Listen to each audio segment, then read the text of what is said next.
मित्रों, आज मैं आपको एक ऐसी अमर कथा सुनाने जा रहा हूं जिसे सुनकर आपका मन श्रद्धा और विस्मय से भर जाएगा। यह कहानी उस समय की है जब स्वयं देवों में से एक, देवों के देव महादेव को अपनी प्रिया के चरणों में लेटना पड़ा था। क्या कारण था? क्यों आना पड़ा भोलेनाथ को मां काली के पैरों के नीचे इस कहानी में छुपे हैं प्रेम के गहरे रहस्य, त्याग की पराकाष्ठा और शक्ति के सामने समर्पण की महान शिक्षा। आइए, मैं आपको ले चलता हूं उस युग में जब धर्म और अधर्म के बीच महासंग्राम चल रहा था। नमस्कार मित्रों, आज हम आपके लिए लाए हैं एक नई कथा, एक प्रेरणादायक वीडियो।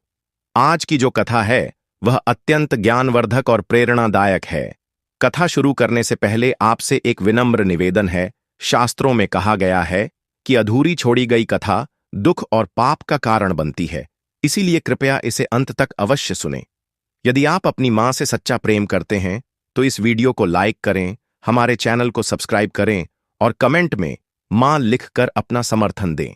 तो आइए, बिना किसी विलंब के आरंभ करते हैं आज की प्रेरणादायक कथा। समय था सत्ययुग के अंत और त्रेता युग की शुरुआत का। उन दिनों पृथ्वी पर असुरों का आतंक फैला हुआ था। महिषासुर के वध के बाद भी राक्षस जाति शांत नहीं हुई थी। इस बार धरती पर राज कर रहे थे दो भयानक असुर भाई, शुंभ और निशुंभ। उनका अत्याचार इतना बढ़ चुका था कि उसकी छाया स्वर्गलोक तक पहुंच गई थी। उन्होंने न केवल मनुष्यों को सताया बल्कि देवताओं को भी स्वर्ग से भगा दिया था। इंद्र, वरुण, अग्नि, वायु, सभी देवता छिप छिप कर जीवन बिता रहे थे। लेकिन सबसे बड़ी चुनौती तो अभी आनी बाकी थी। शुंभ निशुंभ की सेना में था एक भयानक असुर, रक्तबीज। यह कोई सामान्य राक्षस नहीं था। ब्रह्मा जी की कठोर तपस्या के बाद उसने एक ऐसा वरदान पाया था जो उसे लगभग अमर बना देता था। वरदान यह था, रक्तबीज के शरीर से जो भी रक्त की बूंद धरती पर गिरेगी, वहीं से एक और शक्तिशाली रक्तबीज उत्पन्न हो जाएगा। ठीक उसी के जैसा सोचिए, कैसे मारा जाता ऐसा राक्षस? हर प्रहार से जो खून गिरता, उससे 10 रक्तबीज पैदा हो जाते। यह तो ऐसी लड़ाई थी जहां हर बार दुश्मन को मारने की कोशिश उसे और भी अधिक शक्तिशाली बना रही थी। जब हालात बिल्कुल बेकाबू हो गए तो सभी देवता दौड़े दौड़े पहुंचे त्रिदेव के पास। पहले गए भगवान ब्रह्मा के पास, फिर गए भगवान विष्णु के पास और अंत में पहुंचे कैलाश पर्वत पर भगवान शिव के पास। कैसी दयनीय दशा थी! देवताओं की इंद्र के हाथ कांप रहे थे, अग्नि की ज्वाला मंद पड़ गई थी, वायु भी धीमी गति से चल रहा था। सभी देवताओं के चेहरों पर निराशा और हताशा के भाव थे। मित्रों, देवराज इंद्र ने कंपित स्वर में प्रार्थना की, हे त्रिदेव, रक्षा कीजिए, आपके सिवा अब कोई उपाय नहीं दिख रहा। रक्तबीज का वरदान इतना विचित्र है कि हमारी हर जीत हार में बदल रही है। भगवान शिव ने अपने त्रिनेत्र खोले। उनके नीलकंठ से गंभीर आवाज निकली, हे देवताओं, चिंता मत करो। जब जब धर्म पर संकट आया है तब तब शक्ति ने अवतार लिया है, आज भी ऐसा ही होगा। लेकिन भगवान विष्णु का चेहरा गंभीर था। वे बोले, शिव, यह युद्ध सामान्य नहीं है। रक्तबीज को केवल शस्त्रों से नहीं मारा जा सकता। इसके लिए ऐसी शक्ति चाहिए जो उसका रक्त धरती पर गिरने ही न दे। तभी भगवान ब्रह्मा बोले, यह कार्य केवल आदि शक्ति ही कर सकती है। हमें मां दुर्गा का आह्वान करना होगा। त्रिदेव ने मिलकर मां भगवती दुर्गा का ध्यान किया। कैलाश पर्वत पर दिव्य प्रकाश फैला और प्रकट हुई मां दुर्गा, अष्टभुजाधारिणी सिंह पर सवार, तेजस्वी स्वरूप, चेहरे पर करुणा, आंखों में वात्सल्य और भौहों पर क्रोध की लपटें। हाथों में विभिन्न अस्त्र शस्त्र, त्रिशूल, चक्र, गदा, धनुष बाण, खड्ग, शंख, हर अस्त्र में एक अलग दिव्य तेज था। स्वर्ग गूंज उठा, कहो देवताओं, मां दुर्गा का आदेश क्या है? सभी देवताओं ने मां को रक्तबीज और शुंभ निशुंभ की कथा सुनाई। मां दुर्गा का चेहरा गंभीर हो गया। उन्होंने आश्वासन दिया, चिंता मत करो, मैं इन असुरों का संहार करूंगी। लेकिन यह युद्ध आसान नहीं होगा और फिर शुरू हुआ महाभयानक युद्ध। युद्ध का मैदान था हिमालय की तलहटी।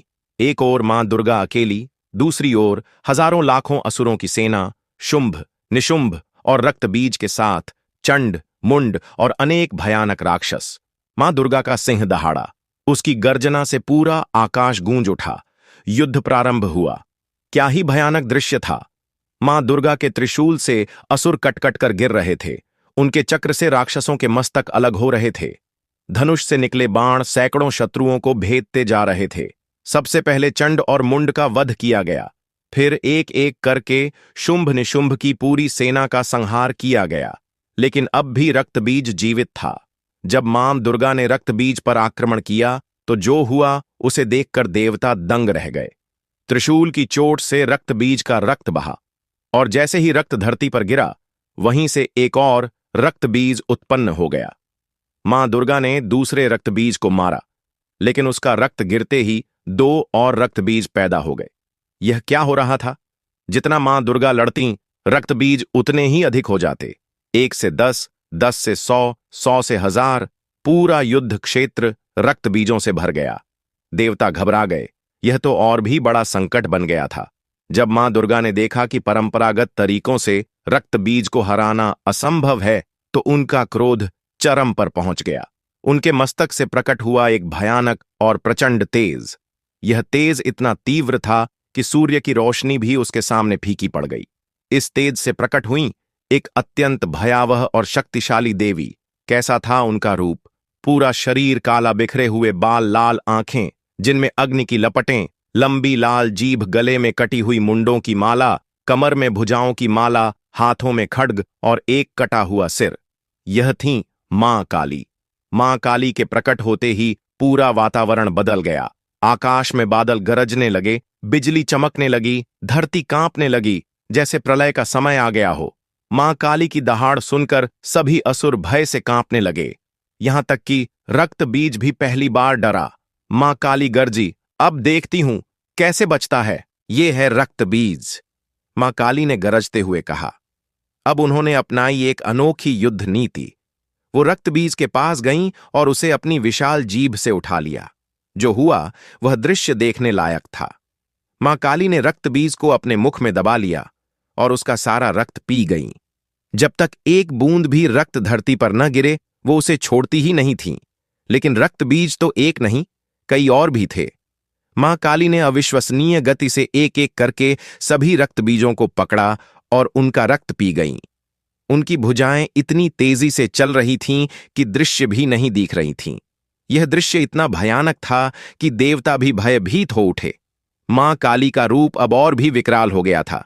उनके मुख से रक्त टपक रहा था, आंखें लाल हो चुकी थीं, बाल हवा में बिखरे हुए लहरा रहे थे।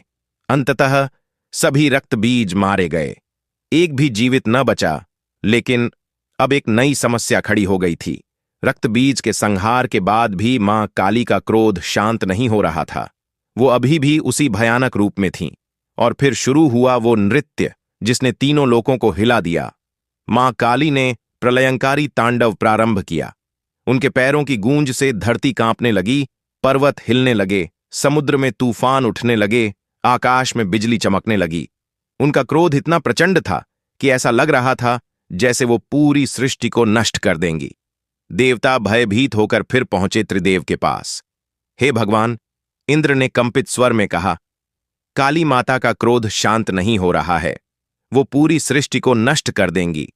भगवान ब्रह्मा बोले, उनका क्रोध इतना तीव्र है कि वो हमारी कोई बात भी नहीं सुन रही। भगवान विष्णु का चेहरा चिंतित था। उन्होंने कहा, कुछ न कुछ तो करना ही होगा, वरना सारी सृष्टि का नाश हो जाएगा। तब भगवान शिव ने एक निर्णय लिया जो युगों युगों तक याद किया जाएगा। भगवान शिव ने देखा कि स्थिति अत्यंत गंभीर हो चुकी है। मां काली का तांडव रुकने का नाम नहीं ले रहा था। पूरी सृष्टि खतरे में थी। तब देवों के देव महादेव ने मन में विचार किया, यह काली मेरी ही शक्ति का रूप है। यह मेरी प्रिया पार्वती का ही अवतार है। इसे शांत करना है तो मुझे ही कुछ करना होगा। और फिर महादेव ने जो किया वो प्रेम और त्याग की सबसे बड़ी मिसाल बन गया। भगवान शिव चुपचाप मां काली के पास गए। वो अभी भी प्रलयंकारी तांडव में मग्न थीं। उनके पैर जोर जोर से धरती पर पड़ रहे थे। भगवान शिव ने मां काली के तांडव के बीच में अपने आप को धरती पर लेटा दिया। हां मित्रों, आपने बिल्कुल सही सुना। देवों के देव महादेव ने अपनी प्रिया के चरणों के नीचे स्वयं को लिटा दिया। लेकिन क्यों? क्या वे मां काली से डर गए थे? क्या उनके पास कोई और विकल्प नहीं था? नहीं, भगवान शिव ने यह इसलिए किया क्योंकि वो जानते थे प्रेम से बड़ी कोई शक्ति नहीं होती। जब मां काली का पैर भगवान शिव के सीने पर पड़ा तो उन्हें एक झटका सा लगा। यह तो मेरे प्रियतम हैं, यह तो मेरे अर्धांग के चरण हैं। उस एक क्षण में सब कुछ बदल गया। मां काली का तांडव रुक गया, उनका क्रोध शांत हो गया, उनकी लाल आंखों में आंसू आ गए। हे नाथ मां, काली की आवाज कांप रही थी। आपने यह क्या किया? आप मेरे पैरों के नीचे। वो तुरंत अपना पैर हटाने लगीं। लेकिन भगवान शिव मुस्कुराकर बोले, प्रिय, तुम मेरी शक्ति हो, तुम मेरी आधी हो। तुम्हारे चरणों में आना मेरे लिए अपमान नहीं, सम्मान है। इन शब्दों में प्रेम की गहराई थी जो हजारों ग्रंथों में भी नहीं मिलती। भगवान शिव के इन प्रेम भरे शब्दों को सुनकर मां काली का हृदय पिघल गया। वो तुरंत अपने सामान्य रूप में लौट आईं। अब वो थीं कोमल, करुणामयी मां दुर्गा। हे स्वामी, मां दुर्गा ने श्रद्धा से कहा, आपने मुझे शांत करने के लिए कितना बड़ा त्याग किया। आप स्वयं मेरे चरणों में आए। भगवान शिव ने उठकर मां दुर्गा को गले लगाया। प्रिय, यह त्याग नहीं, यह प्रेम है। जब पति पत्नी में सच्चा प्रेम होता है तो कोई ऊंच नीच नहीं होता। कभी मैं आगे, कभी तुम आगे। कितना गहरा था यह संदेश।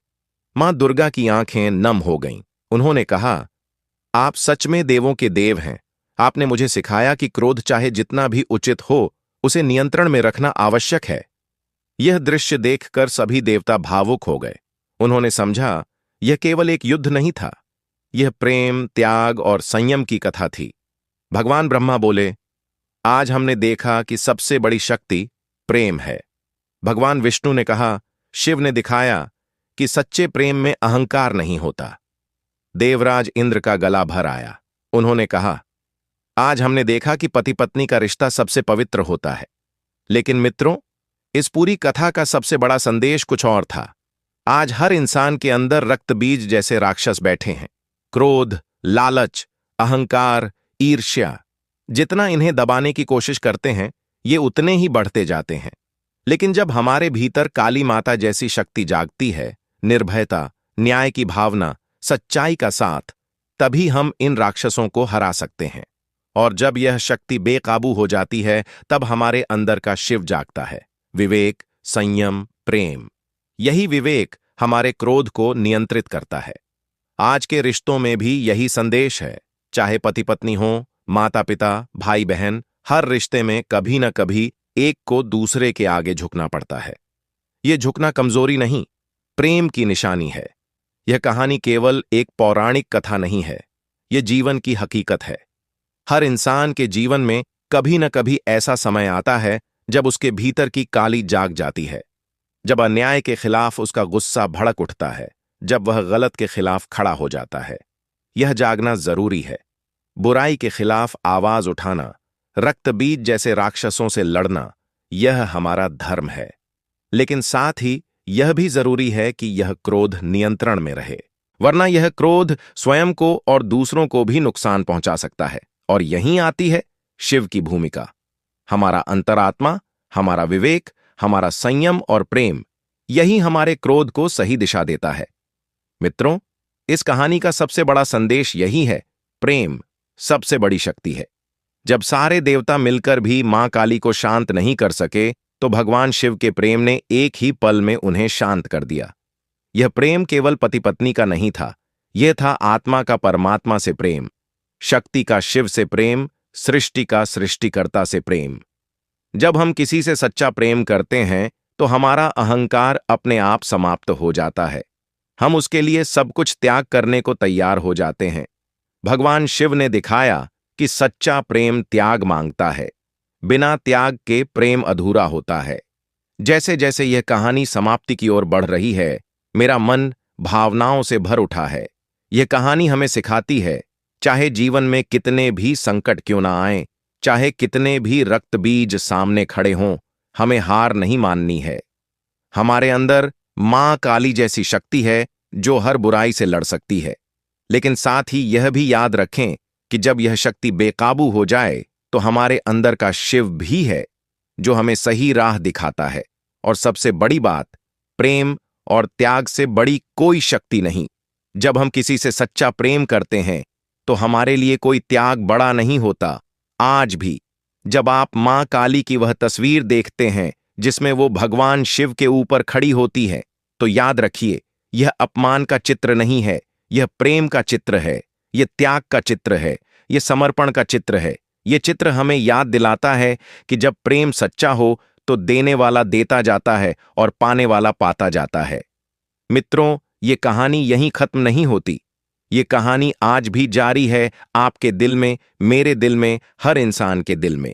जब भी आप जीवन में कोई बड़ा निर्णय लें तो खुद से एक सवाल जरूर पूछें, क्या यह काली माता जैसा न्याय है या रक्त बीज जैसा अन्याय? क्या यह शिव जैसा प्रेम है या शुंभ निशुंभ जैसा अहंकार? जब भी आपको लगे कि आपका गुस्सा काबू से बाहर जा रहा है, तो याद कीजिए भगवान शिव को, कैसे उन्होंने प्रेम से मां काली को शांत किया। जब भी लगे कि आपकी शक्ति का गलत उपयोग हो रहा है, तो याद कीजिए मां काली को, कैसे वो केवल अपने प्रियतम के एक स्पर्श से शांत हो गईं। यह कहानी हमें सिखाती है कि बुराई से लड़ना जरूरी है, लेकिन सही तरीके से। शक्ति का उपयोग न्याय के लिए हो, नाश के लिए नहीं। प्रेम से बड़ी कोई शक्ति नहीं, त्याग से बड़ा कोई प्रेम नहीं। अहंकार छोड़ना कमजोरी नहीं, महानता है। अंत में इस अमर कथा का यही संदेश है, जहां प्रेम है वहां शिव हैं, जहां न्याय है वहां शक्ति है, और जहां शिव और शक्ति दोनों हों वहां कोई रक्त बीज टिक नहीं सकता। नमः शिवाय। जय मां काली। इस अमर कथा को सुनकर आपका मन कैसा हुआ? क्या आपको भी लगा कि यह कहानी आज भी उतनी ही प्रासंगिक है जितनी हजारों साल पहले थी? याद रखिए, हर इंसान के अंदर मां काली जैसी शक्ति है और शिव जी जैसा विवेक भी। बस जरूरत है उन्हें सही समय पर जगाने की। प्यारे मित्रों, हमें आशा है कि यह कथा आपके जीवन में सकारात्मक बदलाव लेकर आई होगी। कृपया इसे लाइक करें और दूसरों तक पहुंचाने के लिए शेयर करें। अपने श्रद्धा भाव को कमेंट सेक्शन में हर हर महादेव लिखकर प्रकट करें। इस कथा को अंत तक सुनने के लिए आपका दिल से धन्यवाद। हर हर महादेव।